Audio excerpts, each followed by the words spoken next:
আসসালামু আলাইকুম, welcome to Ahnab and mom vlogs. তো আজকে আমি আপনাদেরকে দেখাবো রাতারগুল জলবাগানের দৃশ্য। এখানে অনেকগুলো নৌকা দাঁড় করানো থাকে, এই নৌকাগুলো নিয়েই আপনাদের ঘুরতে যেতে হবে। তো আমরা একটা নৌকা নিয়ে চলে যাচ্ছি ভিতরের দিকে।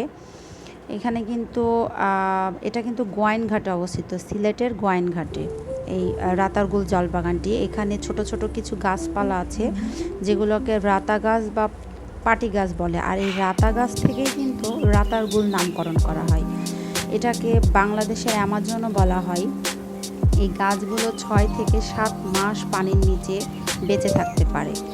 6-7 মাস পানির নিচেই থাকে বলা যায়। এখন পানি কিছুটা কম, কিন্তু যতই বর্ষা আসবে ততই আর কি গাছগুলো আস্তে আস্তে পানির নিচে তলিয়ে যাবে। আর আপনারা সাধারণত ঘুরতে আসলে কিন্তু বর্ষাতে আসবেন, কারণ বর্ষাতে সৌন্দর্য বেশি উপভোগ করা যায়। আর যত বেশি ভিতরের দিকে যাবেন, একটা অন্ধকার ঘন আর কি, খুবই ঘন অন্ধকার জঙ্গল, আর ভালো লাগবে। আবার একটা গা ছমছমে অবস্থা। এখন তো শুরুর দিকে, এজন্য কিছুটা আলো এর ভিতর যাচ্ছে। একটু পরে আস্তে আস্তে দেখতে পাবেন যে একদম ঘন অন্ধকার। আশেপাশে অনেকগুলা নৌকা আছে। এই যে আমরা ভিতরের দিকে যাওয়া শুরু করছি আর কি।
এই যে ঘুরতে ঘুরতে আবার বৃষ্টি শুরু হয়ে গেছে।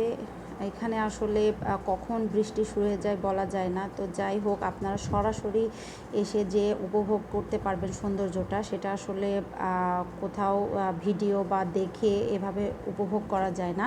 তো অবশ্যই আপনারা সশরীরে এসে রাতারগুল উপভোগ করবেন। ওকে, ধন্যবাদ।